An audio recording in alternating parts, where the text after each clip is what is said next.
Comme je suis née en France, je suis issue d'une famille de multiples origines, donc à la fois italienne, asiatique et d'autres origines. Et mes parents étaient des grands voyageurs, donc ce sont eux qui m'ont transmis cette passion pour le voyage et pour découvrir des cultures. Dans mes principes d'éducation, c'est vraiment le respect. Comment on respecte quelqu'un, ça passe à travers la connaissance de sa culture, la connaissance de sa différence. C'est ça qui m'a vraiment attirée aussi au niveau du marché de l'art, c'est la connaissance de l'autre, la connaissance de cultures diverses pour les comprendre mieux et les approfondir bien sûr. C'est comme ça que j'ai choisi de travailler dans le marché de l'art.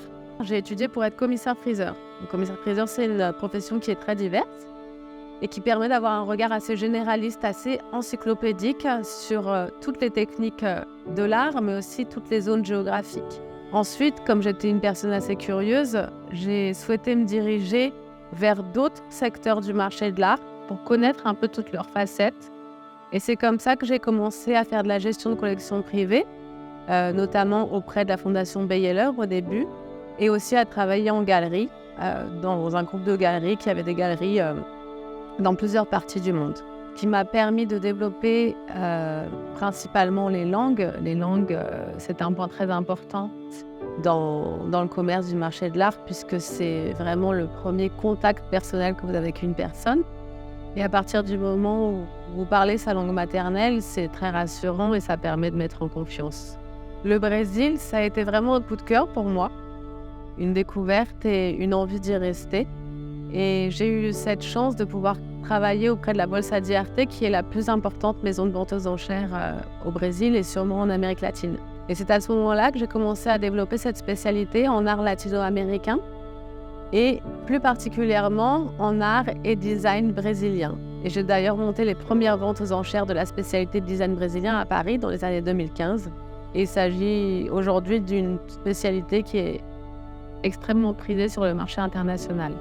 Le Brésil est un pays très intéressant, mais en ce qui concerne l'art, c'est un pays qui est très national, très protectionniste. Mais en même temps, c'est assez intéressant puisqu'on peut trouver des pièces étrangères ici qui ne vont pas être valorisées à leur juste valeur. Ma spécialité, c'est de pouvoir travailler sur des marchés de niche et de créer des projets transversaux, dans le sens où je trouve des pièces ici européennes ou américaines et je les revends sur leur marché respectif, tout comme je peux trouver des pièces latino-américaines en Europe et les revendre à des collectionneurs brésiliens. Quelque chose d'important que je souhaiterais transmettre, c'est que travailler dans le marché de l'art, c'est pas uniquement du commerce. Ça implique un grand aspect psychologique parce qu'au final, on travaille avec des humains. Ce qu'on va partager, ce que le collectionneur aime, ce qu'il a envie de révéler de lui. Parce qu'au final, l'œuvre, ce n'est pas seulement l'acquisition d'un bien, c'est aussi la question qu'elle va nous permettre de soulever, ce qu'elle va éveiller en nous, ce qu'elle va révéler en nous. Et comment construire une collection ? Qu'est-ce qu'on a envie de raconter de notre histoire ? Je pense que c'est ça le plus important. Sofisu Art Advisory, ce sont 3 entreprises basées à Rio de Janeiro, Paris et Miami. Nous nous sommes développés activement ces dernières années. Notre équipe est constituée d'une dizaine de professionnels juniors, tous spécialisés dans leur domaine, que nous formons sur le long terme. C'est à travers cette union et cet esprit d'équipe que la magie a pu opérer et nous permettre de prospérer à de nombreux niveaux. Nous avons parié et nous investissons au quotidien dans la communication, car le marché de l'art est plutôt très opaque. Notre objectif est aussi de pouvoir éduquer et de fournir des informations pertinentes à nos collectionneurs, autant ceux qui sont déjà qualifiés, tout comme aux simples intéressés qui souhaiteraient comprendre plus en profondeur le fonctionnement de ce monde si particulier afin de pouvoir investir correctement. Pour cela, nous publions un rapport hebdomadaire qui fait état du marché international avec un focus spécial sur le marché latino et brésilien.